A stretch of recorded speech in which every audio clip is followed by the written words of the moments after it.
Halo semuanya, selamat datang kembali di channel Pipcode Studio bersama saya Pip Saipulo. Di video kali ini kita akan melanjutkan web toko online kita, di mana kita akan coba untuk membuat user management.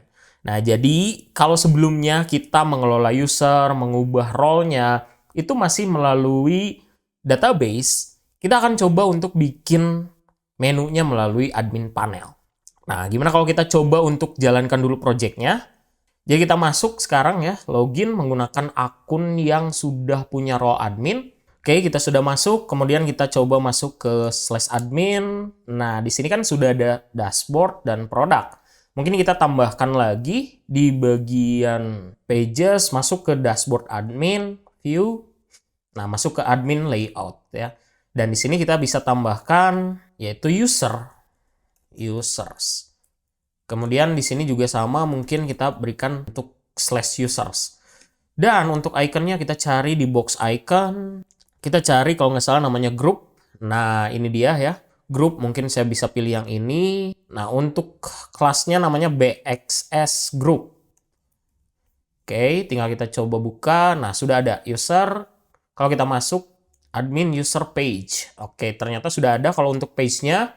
Tapi sebelumnya berarti kita juga perlu memasukkan layoutnya. Oke, mungkin kita akan coba bikinnya di bagian view, terus ada admin, kita bikin folder baru user. Di dalam user kita akan bikin index.tsx.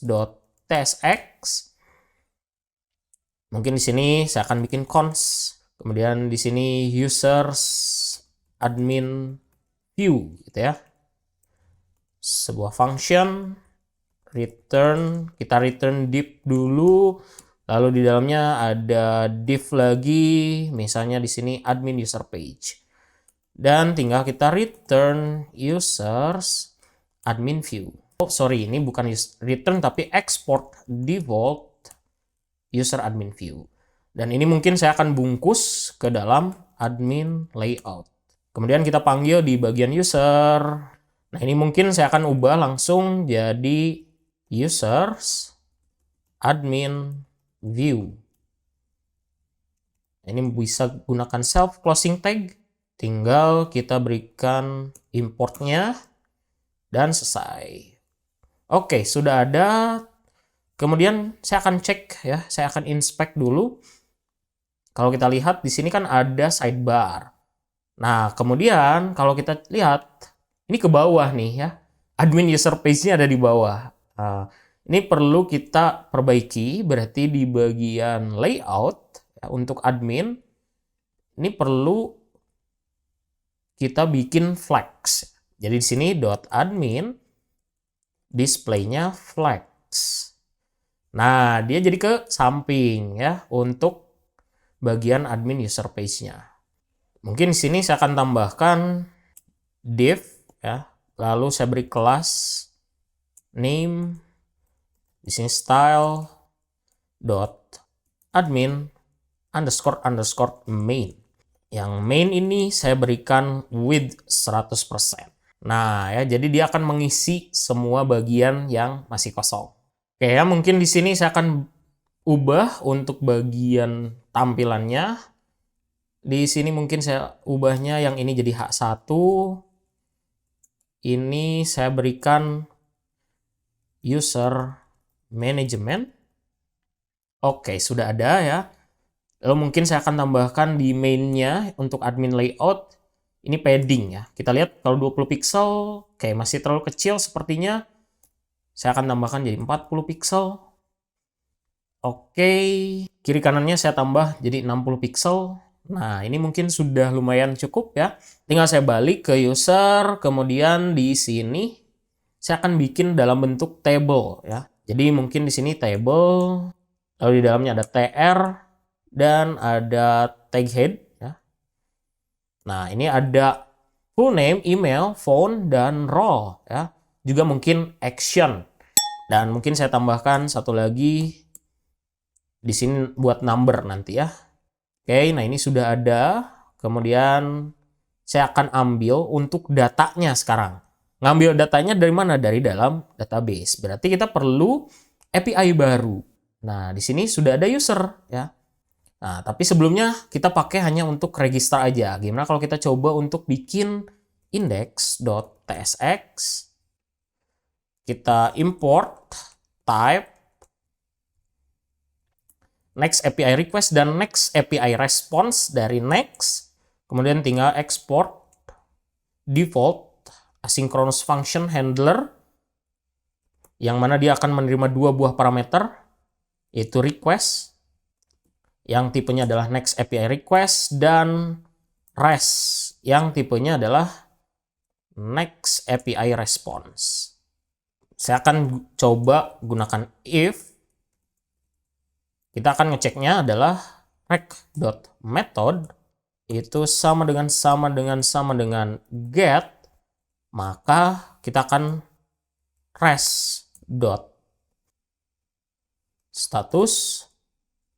statusnya 200 dan juga JSON.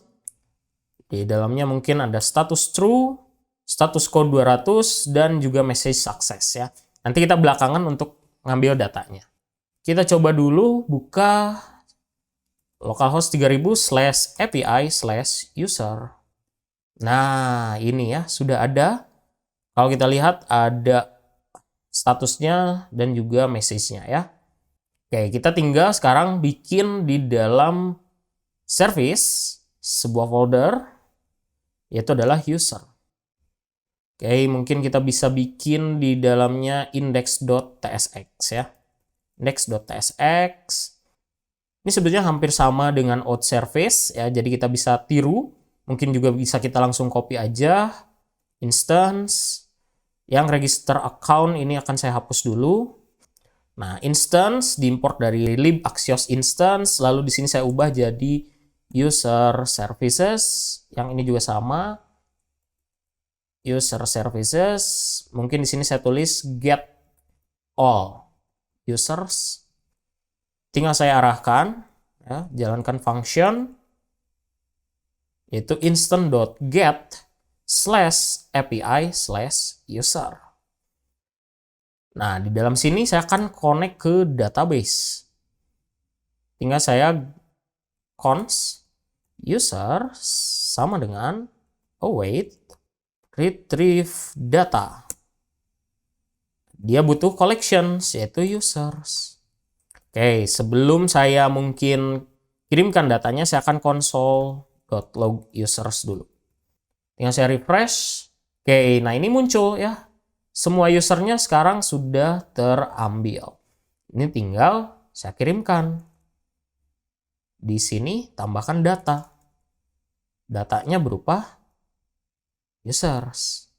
Ini biar nggak sempit, mungkin saya akan turunkan. Oke, kemudian kita coba refresh. Nah, sudah muncul sekarang ada datanya ya. Mungkin kita perlu filter sekarang ya, yaitu adalah kita hilangkan passwordnya karena kita nggak butuh password. Kemudian di sini akan saya mapping jadi const data sama dengan users.map. Tinggal di sini user, lalu return delete user.password. Nah, ini untuk tipenya mungkin saya berikan any dulu, nanti belakangan kita berikan. Dan yang ini mungkin saya ubah langsung data seperti ini, terus ini mungkin salah ya, bukan return langsung, tapi delete dulu user password dan tinggal return user. Nah, kalau kita lihat sekarang untuk setiap user itu sudah tidak ada passwordnya ya, jadi aman. Sekarang hanya tinggal ada ID, full name, updated age, phone, created age, role, email. Ya. Kalau tidak punya yang lain seperti kita bikin dari Google, itu dia cuma ada ID, email, tipe, role, dan full name. Ini juga mungkin bisa kita tambahkan lah ya sekalian. Kalau kita cek di bagian auth, next auth. Nah, login with Google, kita masuk. Kita perlu tambahkan yang ini ya, user data, created at, updated at. Berarti di bagian sini. Dan juga ini kita ubah jadi data. Oke, ini nggak bisa ya, karena kita perlu tambahkan di sini, yaitu adalah created at, opsional, dia date, kemudian updated at, juga date ya, dia opsional juga.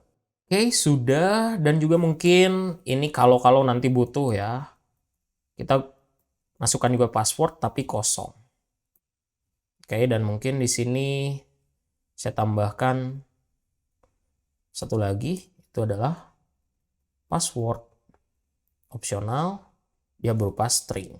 Oke ya, ini harusnya nanti disatukan. Jadi dibikin satu file, namanya tipe untuk user gitu ya. Tapi untuk sementara seperti ini dulu, nanti kita perbaiki. Oke ya, nah selanjutnya adalah bagaimana kita akan mengambil data tersebut. Nah, ini bisa kita lakukan melalui pages-nya langsung ya. Jadi di dalam pages kita akan coba gunakan seperti ini. Jadi cons user, juga mungkin di sini set users sama dengan useState berupa array kosong. Jangan lupa import untuk useState-nya. Lalu di sini saya tinggal gunakan useEffect ya. Jadi bisa gunakan useEffect atau juga bisa menggunakan server side rendering ya. Kalau ini menggunakan client side rendering, kita coba aja dulu. Users sama dengan user services get all user. Ini user service, jangan lupa diimport dari services/user. Oke, ini tinggal kita set users ya. Oke, ini berupa promise, mungkin kita bisa gunakan seperti ini, jadi cons. Kemudian saya tulis di sini get all users. Kita buat function. Oke, kita masukkan ke dalam sini, dan di sini saya tinggal berikan asynchronous, dan di sini await, kemudian saya panggil get all user di sini. Dan mungkin ini perlu kita destructuring ya, bukan users tapi langsung data. Dan di sini saya tulisnya data. Data.data mungkin lebih tepatnya. Oke, mungkin ini saya akan console.log user. Saya refresh. Nah, sudah ada ya untuk usernya. Ini kita bisa coba kirimkan ke dalam user admin view. Yaitu adalah users, yang mana diambil dari users. Tinggal kita buka di admin view, berarti dia akan menangkap props di sini. Kita tambahkan prop types. Tinggal buat di sini type, prop types. Lalu ada users. Mungkin kita berikan any dulu lah, biar cepet dulu ya. Nanti kita belakangan sambil ngerapihin nanti biar semuanya langsung ke coverage. Tinggal di sini cons users sama dengan props. Ya, jadi langsung di destructuring. Kalau kita coba console.log users. Nah, ini ya sudah, tinggal kita bongkar di sini users.map. Oke, kita mapping. Parameternya ada user, ini berikan any dulu, dan juga ada index, ini berupa number. Oke, di dalamnya mungkin saya akan bikin tr, lalu ada td ya. Td yang pertama itu adalah untuk number, saya akan berikan index plus 1, lalu td yang kedua yaitu adalah user.fullname, ini biar nggak ada error kita berikan key dulu, key-nya index. Atau mau user.id juga boleh. Oke, kemudian saya akan berikan td lagi, user email, lalu user phone, role-nya juga sama, dan untuk action ini belakangan aja lah.